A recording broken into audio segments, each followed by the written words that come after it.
नैऋत्य मोसमी वारे अर्थात मान्सूनच्या आगमनाची प्रतीक्षा शेतकरी करतायत, परंतु मान्सूनचा प्रवास ठप्प असून मान्सून पोहोचलेल्या भागातही पाऊस गायब आहे।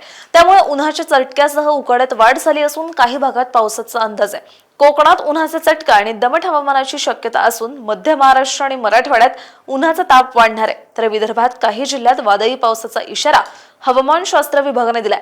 आज कोकणातील पालघर, ठाणे, मुंबई, रायगड आणि रत्नागिरी जिल्ह्यात उष्ण व दमट हवामानासह तुरळक ठिकाणी हलक्या पावसाची शक्यता आहे, तर मध्य महाराष्ट्रातील नंदुरबार, धुळे, जळगाव, नाशिक आणि सोलापूर जिल्ह्यात काही भागात उष्णतेच्या लाटेसह संध्याकाळी पावसाची शक्यता आहे, तर पुणे जिल्ह्यात तुरळक ठिकाणी विजा, वादळी वाऱ्यांसह हलका ते मध्यम पाऊस हजेरी लावण्याची शक्यता असून सांगली, सातारा, कोल्हापूर जिल्ह्यात हलक्या सरींचा अंदाज हवामान विभागाने वर्तवला। तर मराठवाड्यातील छत्रपती संभाजीनगर, जालना, बीड आणि नांदेड जिल्ह्यात काही ठिकाणी उष्णतेच्या लाटेसह संध्याकाळी पावसाच्या सरी हजेरी लावतील असाही अंदाज असून लातूर, धाराशिव आणि परभणी जिल्ह्यात हलक्या सरी हजेरी लावतील अशी शक्यताही हवामानशास्त्र विभागाने वर्तवली आहे।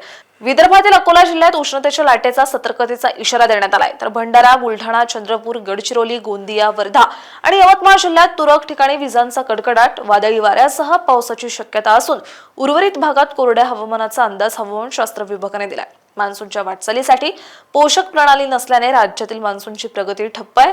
सोमवारी म्हणजेच 15 जून रोजी मान्सूनने संपूर्ण आंध्र प्रदेशसह तेलंगणा, ओडिशा, पश्चिम बंगाल, बिहार, झारखंड राज्याच्या आणखी काही भागात प्रगती केली। त्यानंतर आज देशभरातील मान्सूनची वाटचाल जैसे थे होती।